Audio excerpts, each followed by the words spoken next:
Why does strategy matter? Now, the thing is, your future can come in one of two ways. It can happen by chance or by choice. And, the way that turns out really is up to you. Sometimes, if you take it by chance, that's the kind of career that you're going to have. Something that you really didn't expect. Hopefully, you take a career of choice where you actually get to explode with joy with whatever the hell you're trying to do. And as a strategic planner, I'm not that original. What I do is I pull from other wiser people. I leverage the work of other brilliant people like the creatives to get the work done. So in this case, I've taken the wisdom of this guy who writes a blog called Zen Habits. And what he has is the secrets for happiness. So today I will share with you the 3 secrets to happiness, which hopefully will be the first good step in a long and beautiful career for you all. So, today we will talk about good relationships, positive thinking, and flow. First thing, good relationships and why is strategy awesome? Good relationships matter because it's what keeps you going. As you might not have noticed, I'm not actually Malaysian. I know I don't look as foreign as Jeff, but I'm also a Filipino like Brandy. And I've been here 8 years. I was supposed to be here 3 months for training. And then surprise, surprise, I've been here 8 years. And people ask me, why? What the hell are you doing here? Right? And the reason I'm here, very short answer, is because I love what I do. I love who I do it with. I love the creative people I work with. I love the account management people I work with. I love my clients, and I love my consumers. Right? And that's critical. If you don't love who you're working with or what you're doing, it's just not going to resonate. It's just going to be hollow and empty. Linking it back to strategy and the communications that we do works like a wheel. And in that wheel, strategy is a linchpin. For those of you that aren't familiar, basically the linchpin is that thing that if you pull it out, the whole wheel will collapse. Right? So what is this wheel made of? At the center of the wheel, of course, is the customer. Without customers and people paying for things, whether it's businesses or individuals, we won't have any jobs. Without people like you, there will be no jobs for people like us. Well, in the future, without people like us, there'll be no people like us, because we're consumers too. And we're trying to connect those consumers to the client. They're actually surrounding everything that we do. And what the strategy guy does is try to help figure out what they really, really want, what really, really matters to them, and connect it to what really, really matters to the consumer. And then what we want to do is connect the spokes with the creatives from the client to the consumer and make sure it all makes sense. Because if art directors had their way, it'd be one big picture, small logo, no words. If the copywriter has their way, it'll all be long copy ads that no one will read. So we have to help find that balance in terms of getting the message across so that it connects to the consumer in a way that's true for the client. It's something that really matters to them and helps them achieve the results they want to achieve. So, good relationships are important for your career, and in the strategy department or in a strategy role, whether you're doing it from the creative space or the account management space, it's critical that you understand where everyone is coming from. Part 2, positive thinking.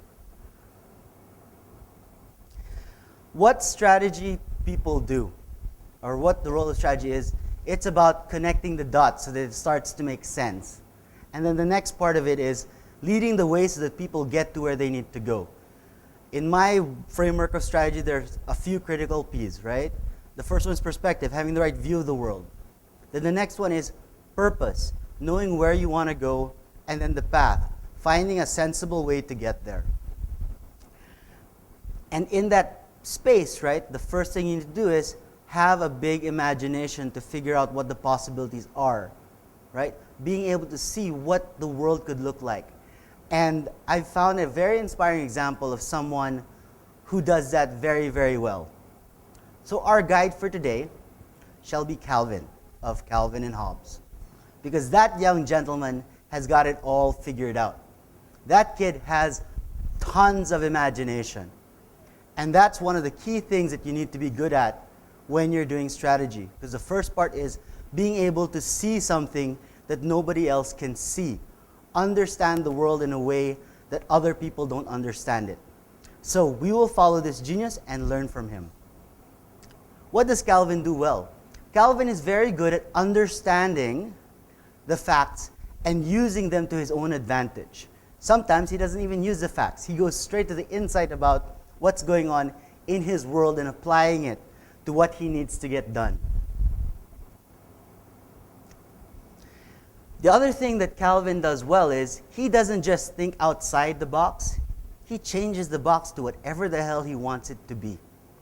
So to be good in strategy, it's not just about thinking outside of the box, thinking in the box.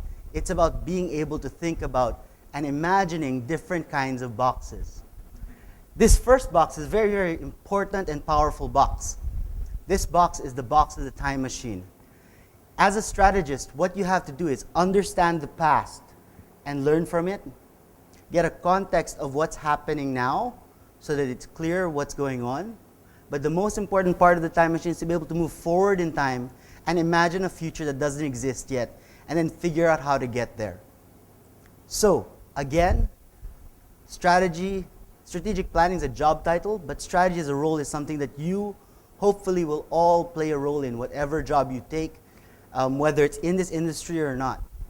So I invite you guys to step into and create your own time machines so that you can understand the past, get a good clear picture of the present, and move funly into the future. I don't know if funly is a word, but I'm not a copywriter, so I can do that. And the other thing that a good strategy person must do is to be able to take the box and step into other people's shoes. The transmogrifier, if you guys are familiar with Calvin and Hobbes, is a tool that basically he steps in and he steps out being whatever the hell he wants to be, whether it's Spaceman Spiff or a dinosaur or something else, right? I have to walk into a role and step out a Malay woman that uses feminine hygiene products, right? It's not always easy, but it's always fun.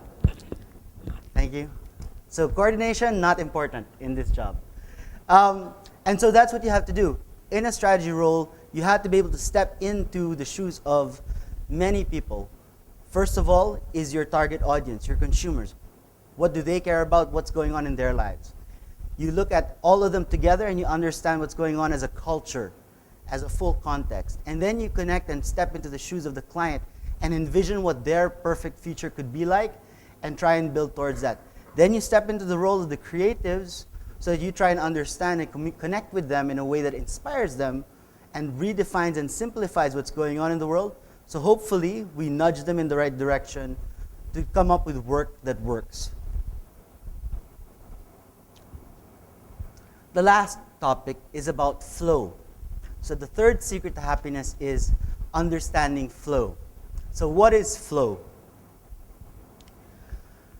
The flow is a concept developed by the psychologist, and I will cheat by reading it because it's damn hard, Mihaly Csikszentmihalyi.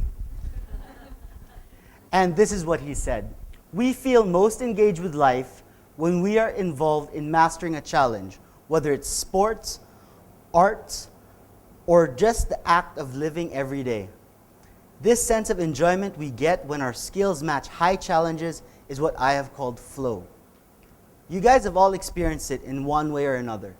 You know, you call it different things. You're in the zone, right? Where everything just clicks. If you watch that movie Limitless, it's when that guy takes the NZT and everything just comes together, right? That's why I love what I do. That's why everyone here loves what they do, because it gives them a chance to get into the flow again and again. Sometimes you need some coffee and cigarettes and something stronger to help you get there, but that's part of the thrill of this career and this industry. And basically what that means is, as you develop your careers and choose where you want to go, it's about finding that balance of finding a challenge that's hard enough for you to do but within reach.